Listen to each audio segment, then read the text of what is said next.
Hey, welcome to How's It Hoppa, where we talk about military and civilian lifestyle and everything in between. So today, going into the Memorial Day weekend, I wanted to first and foremost wish you a happy and safe holiday weekend. And I'm doing this video right now because I'd like to talk about the importance of Monday. It seems like every year people gloss over this holiday by spending it with family, which is important, but going out, barbecues, amusement parks, lakes, beaches, campgrounds, things of that nature. And I don't know if we really stop and think about the purpose or the reason why we have Memorial Day. So this year, it seems like things are going to be a little bit slower for most folks due to the pandemic. And I think this is a great opportunity for us to reflect and actually take the time to do a little bit of research and talk about why we have this holiday. So I'm going to go over a few things that you may not know about Memorial Day, and I'm going to finish off by underlying some things that you can do on Memorial Day that are probably different than what you normally do. Memorial Day was first widely observed on May 30th, 1868, and it was called Decoration Day. The holiday was observed as a day for folks to honor those who have fallen, who have served our country, by bringing wreaths and flower arrangements to grave sites. When I think about Memorial Day, I think about my Uncle Millard, who has long passed away, but I remember when I was a teenager, he would constantly talk about his time in World War II. One of the things I remember he talked about was how he spent 2 years there. If I could go back in time, I would actually sit, pay attention, and listen closely to many of his stories. At the time, I was a teenager and I didn't truly understand, nor could I identify or appreciate the amount of sacrifice that generation did for us. So when I think about Memorial Day, I actually think about him and what his generation had sacrificed for our country as a whole. Here are some important things that you need to know about Memorial Day. Number one, displaying the American flag. On Memorial Day, the American flag should be displayed at half-mast until noon. In the morning, the flag should be raised momentarily to the top and then lowered to half-staff. Americans can also honor prisoners of war and missing in action by flying the POW MIA flag. In accordance with a congressional resolution passed in 2000, at 3 p.m. Americans should take a moment of silence to honor the fallen who paid the ultimate sacrifices. The tradition of wearing red poppies on Memorial Day was inspired in 1950 by a poem called In Flanders Field. Wearing a red silk poppy is an emblem of keeping the faith. This same tradition has been adopted by over 50 other countries across the world. I'd also like to memorialize First Lieutenant Aaron Season. Aaron was a member of the 25th Stryker Brigade out of Fort Lewis, Washington.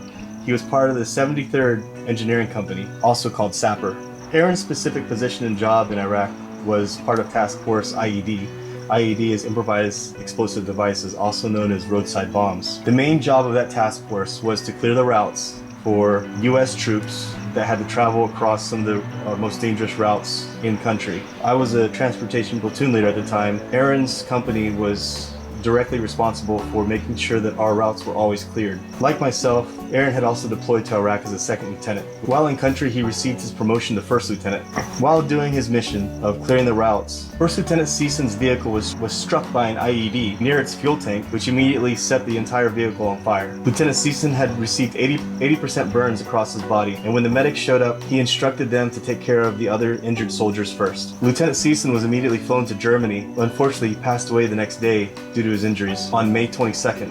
2005. The important part of all this is that Aaron's main job was to clear the routes for my platoon, for my company, and he died doing just that. The task force that he was on was directly responsible for taking care of all the roadside bombs and making sure that we were safe as we traveled through. And they did an excellent job. I was able to bring my entire platoon back at the end of an entire year safely, whereas the year before, the company that we had replaced had lost several men due to IEDs and RPG and landmines. This man and the soldiers with him on that day were doing a job to protect me and my soldiers, and so that's why to this day, I still wear Aaron's bracelet. First Lieutenant Season, you'll never be forgotten.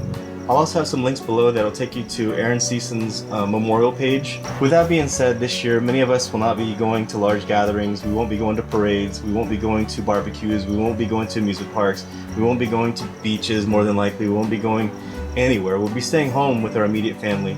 So I challenge you this year to take the time to tune in to some of the live stream memorials that are going to be taking place across the country. Take the time to think about the sacrifices that were made by the folks who voluntarily chose to do more than 95% of the country Less than 5% of the American population ever serve in the military. So for the folks that did pass away and paid the ultimate sacrifices, this Memorial Day, I'm asking you to log in on your computers with your families and just watch a wreath laying ceremony. If you have young ones, people lost husbands, people lost brothers, people lost dads, people lost uncles, people lost mothers, people lost aunts, people lost daughters. Take the time this Memorial Day, since you're not going to be out spending your money, you're not going to be out, at large gatherings, parades, caught up in the action. Down below, I'm going to post several different links for you to check out. So I'll actually have the times down there. So no matter what time zone you're in, you can just click on the link and it'll take you directly to a wreath laying ceremony where you had someone in your family who paid the ultimate sacrifice. Please feel free to memorialize them. There's a link down below for the Veterans Legacy Memorial. If you'd like, you can also put it down in my comments. Please feel free to comment and let me know if you do tune into any of the wreath laying ceremonies. Let me know what you thought about it. I'm interested to hear some of your feedback. I know I, for one, I will definitely have my family tuning in to some of these ceremonies. Take the time this year to think about the ultimate sacrifices that the very few have made. When you get a chance, go down below, check out some of the links that I posted, but then also I want you to check out some of the live links that I posted as well. To anyone else out there who has lost a loved one, may God bless you. Thank you for tuning in. Have a safe Memorial Day weekend. I'm How's It Hapa. I'm out.